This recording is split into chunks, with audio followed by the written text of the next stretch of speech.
We are definitely concerned because it is something that is boggling companies, it is boggling valuations. Any slowdown is bad. It is bad for everybody. The worst thing that happens in any slowdown is reduction in overall economic transactions. And that is something it takes a lot of time to come back on track. You see 2008 US, you go to a bank and the banker will say we used to have queues and we are not having a person in the bank. So those kind of situations is what happens in a slowdown. But I believe this is a different slowdown. This is a slowdown for good. This is a slowdown for good because there are some really good bold steps taken by the finance ministry. There are some bold steps taken to counter the global turmoil that's happening, and we are just we are just going by the short term pain that we need to consume to overtide this. All the more better is it is actually factoring in and rationalizing a lot of valuations. Now this thing is something that's very interesting. So if the guys are sitting on cash, they see opportunities to invest, and obviously taxing wealthy. So I like the very important thing which was outlined in economic survey, the blue sky thinking. It was one of the bases for this budget. And the blue sky thinking goes this way. Goes this way, that if at all you need to do 10 things right, how do you go about doing it with all the limitations under the sun into doing and actually taking things forward? Because anything you try to do right, obviously there are 10 issues that crop up. So the blue sky thinking goes this way. You list down as if you are in an ideal world without any limitation, and at least try and strike out few things out of it which you need to implement. That's what government has done. So I believe it's a good watch. We are seeing lot of infrastructure actually coming up in India. Now that is going to be a big thing. It is going to change organization. It's going to change people's lives. And it is going to get a lot of foreign investment because it's going to make things possible which were earlier not possible. Secondly, the lending rates are going to come down.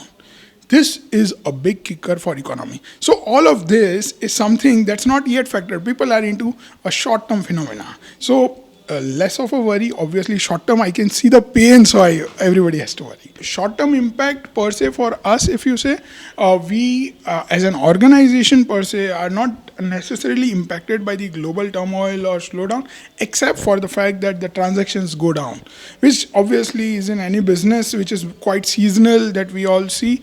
So we are not really worried about it, and that will come up over a period of time. So that is regular. But if you see the long-term opportunities that you see in this, one of the key things is the corporate bond market. Corporate bond market is something which is required to reduce the rate of interest. Today, everybody borrows from banks and banks charge higher. That is precisely because corporate bond markets have not developed.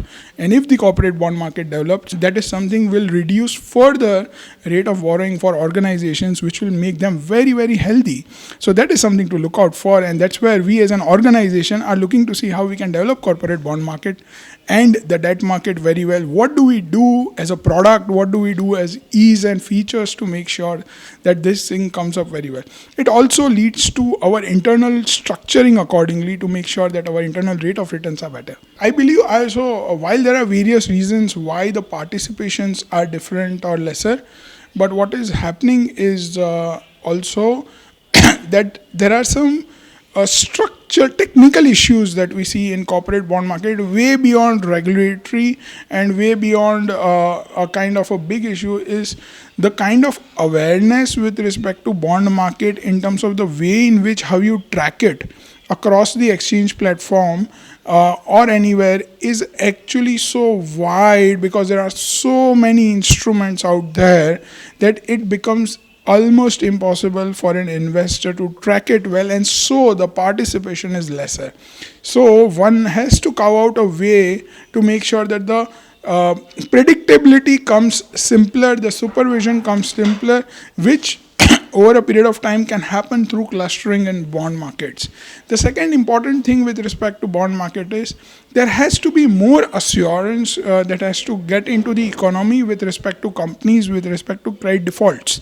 Currently, the credit defaults is something which really bother everybody, and therefore people to invest directly into companies, it really has to think many times and do a lot of due diligence, which all investors are not really capable of. So, a process which to a certain extent has been taken care by credit rating agencies is necessarily need to be simplified, need to be made predictable. And then geographical expansion with respect to even equity market for that extent has been lesser. In India, it is all restricted to green shoots. So a general awareness, because we are an emerging economy, we need to become developed and a kind of developed market, or general awareness. And I believe regulator is taking a lot of steps to create that awareness into tier 2, tier 3 cities as well. That will generally make sure that the debt market comes up. Lastly, I would say the corporates per se investing into debt. So debt investments are predominantly dominated by mutual fund, the debt lending more importantly. And this debt lending has to happen also through retail participation.